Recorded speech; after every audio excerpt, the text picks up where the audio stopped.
Hola, nois, com esteu? Avui tenim un convidat molt especial perquè és el meu germà Oleguer.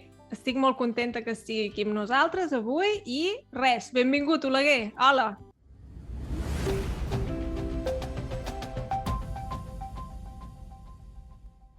Hola Laura, què tal, com estàs? Molt bé, i tu? Molt bé, aquí a Barcelona, dia més calorós de l'any, passant molta calor, Déu-n'hi-do, però molt feliç d'estar parlant amb tu. Sí, quina il·lusió, em fa molta gràcia. I res, a més de ser el meu germà, l'Oleguer va ser el primer Patreon, o sigui que, un aplaudiment, moltes gràcies, que el meu germà sempre em dona suport amb tot el que faig i per això moltes gràcies, Oleguer. I res, en aquest primer vídeo volem parlar sobre la vida a Barcelona. Després farem un altre vídeo parlant sobre com va aprendre anglès, el farem en anglès, i també farem un episodi del podcast parlant de com és la vida a Los Angeles, perquè ell va viure molts anys allà. Sí. Molt bé, doncs comencem amb la vida a Barcelona. Primer de tot, fa molta calor, no? A Barcelona, pel que sembla. Sí. Sí, fa molta calor i com podeu sentir, els veïns de sota han començat una festa perquè avui és diumenge al migdia i la calor acompanya, estan tots amb samarretes i camises blanques i fan una festa així com temàtica de platja. Llavors, ostres, ja no passa molt res. Animat. El sentim una mica, però així tenim una mica d'ambient, no? Exacte, hi ha ambient de fons, meravellós. Sí. Sí. Llavors, a tu de Barcelona, què diries que t'agrada més? La platja, el bon temps, el menjar... Què t'agrada més? Sí, el menjar, clar, imagino que tothom ho pensa del lloc on va néixer, però sí que és veritat que llavors, parlant amb gent, a molta gent li agrada, no? La gastronomia d'aquí, la gastronomia italiana, la japonesa, o sigui, és una de les cuines que pots presumir de que t'agrada no només perquè és la teva, sinó perquè moltíssima gent de tot el món en parla o venen aquí, és un dels motius pel qual els agrada Barcelona, no? Així que la gastronomia, sens dubte, el fet del clima, tot i que avui estic patint molta calor, sí que és veritat que al viure en una ciutat que tens l'opció d'anar a la platja, doncs a l'estiu s'agraeix molt, no? I en general durant l'any, quan a tota Europa està nevant o fa molt fred, els que estem molt ben acostumats aquí a Barcelona, doncs en aquest sentit vivim millor. L'únic problema és que, clar, veure nevar a Barcelona no ho he vist mai encara, també faria il·lusió, no? Però jo una vegada sí. Uau! Però va ser una nevada, o sigui, comparada amb altres països, va ser una cosa mínima. I es va parar tot, ja no funcionava el metro, ja no funcionava res. Perquè, clar, no hi estem acostumats a Barcelona. Sí, no està la ciutat preparada. I això, sí, diria la gastronomia, el fet de tenir platja, ara fa poc m'he fet bicing i poder anar en bicicleta per Barcelona, la veritat és que està molt ben acondicionada. Sí. I en aquest sentit és també una manera de, en lloc de tancar-te al metro, és una manera de moure't, pots anar ràpid als llocs. Jo caminava bastant, és una ciutat molt petita, es pot caminar bastant. Sí. I és veritat que fer-la travessar la ciutat en bicicleta doncs et permet això, no? Moure't encara més ràpid i si vius al centre com jo, la platja està una mica lluny, així que de seguida pots ser-hi i en fi, està molt bé, diguem, aquesta ciutat tot l'any, però especialment això, no? Quan fa bon temps. A l'estiu ja, segons com no, perquè ja fa massa calor, fa massa xafogó. Sí, fa xafogó.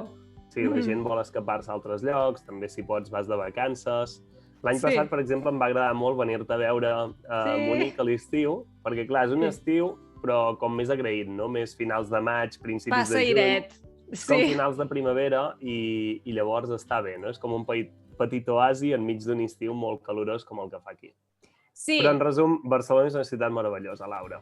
I tu que ja has viscut també ho saps. Sí, a mi m'agrada molt Barcelona. El que trobo més a faltar és la platja i el bon menjar i, clar, la companyia, evidentment, també. I sí, a mi m'agrada molt també anar en bici pel passeig marítim. Trobo que està bé més perquè no hi ha cotxes i pots anar sense perill, no? Perquè a mi és una cosa que em fa una mica de por. Quan vaig en bici, si vaig al costat dels cotxes, em fa por. Però si hi ha un carril bici, està bé. Sí, fa una mica de respecte. has de vigilar, està ben preparada la ciutat, però clar, has d'anar amb els 5 cèntims. Sí. Llavors, hi ha alguna cosa de Barcelona que diguis no m'acaba de fer el pes, no m'agrada del tot? Ara mateix no se m'acudeix, en diria alguna per dir, però no, en general estic molt feliç d'aquí i ja gairebé...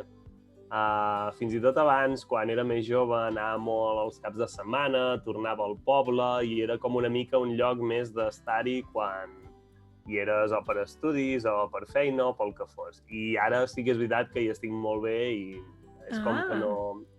Ja no busques excuses per escapar de la ciutat, no?, en aquest sentit. I hi ha gent que necessita potser més natura. Sí que és veritat que si haguéssim de dir el que li falta a Barcelona, a diferència de moltes ciutats d'altres països, és que, com que és una ciutat que és petita a nivell d'extensió i està tot com molt concentrat, hi ha poca natura, realment.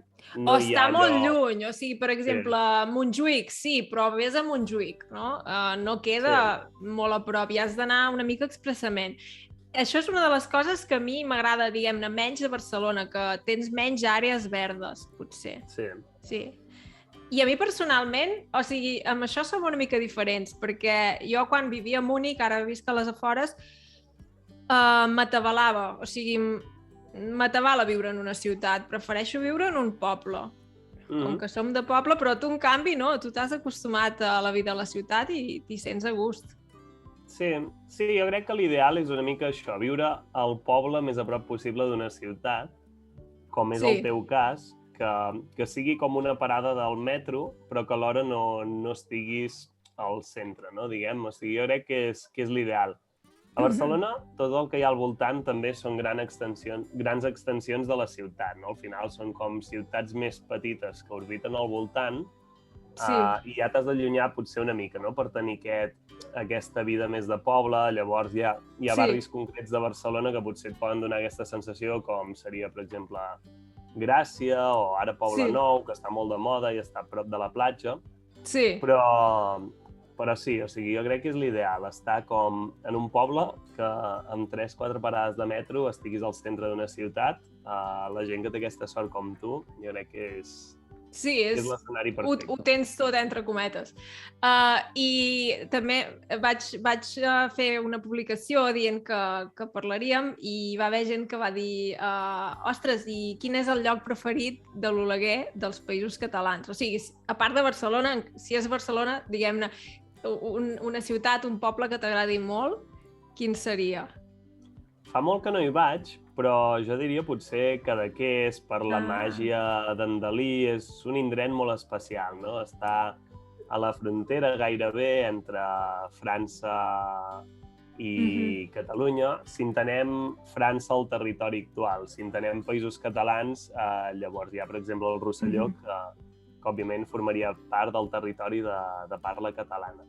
Llavors, Cadaqués, diria, no? Perquè té com una mica aquesta màgia d'un indret que és a la vegada molt popular i remot, que encara conserva un encant que no ha perdut malgrat el turisme i malgrat la popularitat. I Dalí també és un dels artistes universals i catalans que em fascina més. Llavors, és com bonic, no?, tenir un indret així que ha inspirat a un geni a qui admires i que és com va ser un lloc especial per la seva vida. O sigui, si n'hagués de dir un, et diria Cadaqués.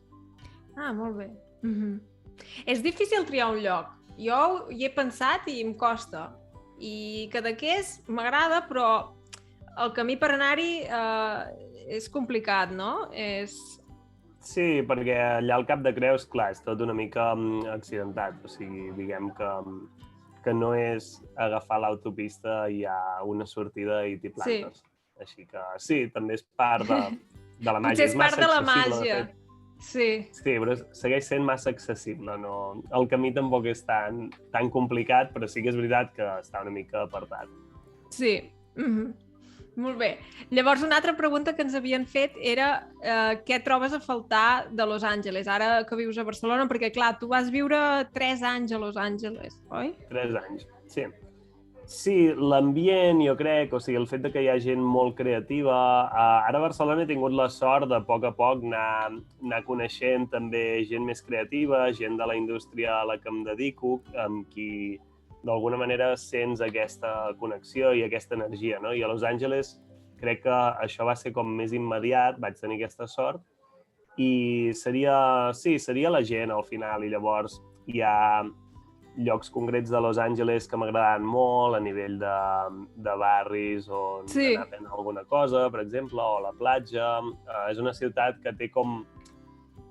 No té, diguem, el que és downtown Los Angeles és el centre, però de fet hi ha diversos centres, no? Al final tens Hollywood, tens Santa Mònica, hi ha com diversos racons que d'alguna manera podries dir que són el centre neuràlgic, no? Però, òbviament, el que trobo més a faltar, jo tenia la sort de fer de periodista i anar a partits de l'NBA i va ser, diguem, una època molt màgica, no? Perquè vaig créixer amb aquest esport, jugant a bàsquet i mirant partits de l'NBA i, per tant, clar, tenir l'oportunitat de viure'ls en directe, no com a jugador perquè no soc prou bo, sinó com a periodista, doncs va ser una experiència inoblidable, no? Així que, diguem que si hagués de dir el que trobo més a faltar, diria a la gent, perquè no se m'ofenguin, no és broma. Però, o sigui, després de la gent, dels meus amics de Los Angeles i d'alguns llocs concrets on m'agradava molt anar, a l'Staples Center, que és on juguen els Lakers i els Clippers, i on vaig viure una època fantàstica com a periodista cobrint la millor lliga del món. Sí. Home, esclar, és que va ser molt especial aquella època i també aquesta feina que vas poder fer. I res, és que no ho hem explicat, que et dediques a temes així audiovisuals, periodisme, també vas escriure un llibre, si en vols parlar una mica, abans d'acabar.